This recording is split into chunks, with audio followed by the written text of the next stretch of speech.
Hola, bienvenido a BookBox. No te olvides de registrarte y pulsar la campanita para obtener nuestros últimos videos.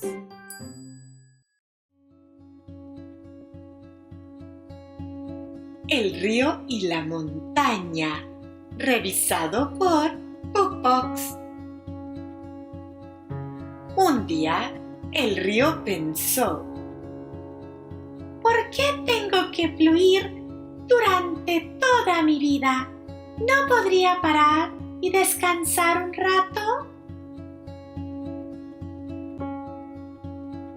Como que necesitaba consejo, llamó a la montaña y compartió sus pensamientos con él. La montaña se rió y dijo: Oye, fíjate en mí.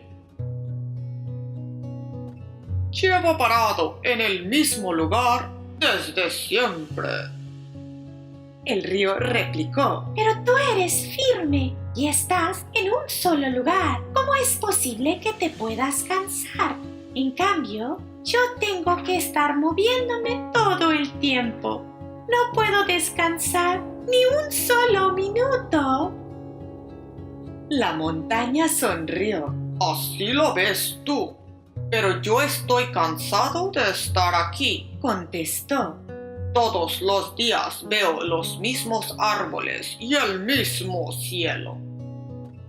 Y a veces imagino: ojalá pudiera viajar como el río.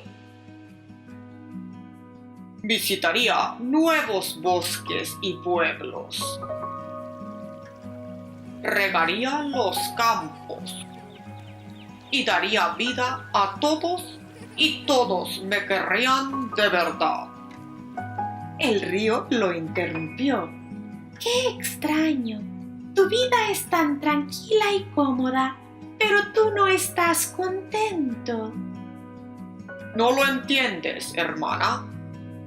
A ti te adora todo el mundo.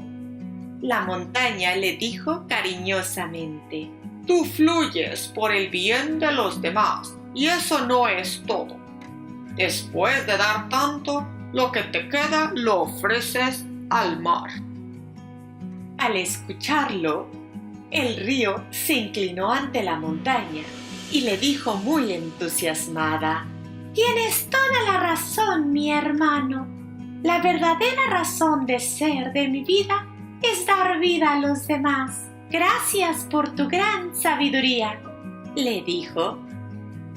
Luego, mientras la montaña sonreía al ver el nuevo optimismo de su amigo, el río se marchó con un sonoro borboteo de agua, sintiéndose muy feliz.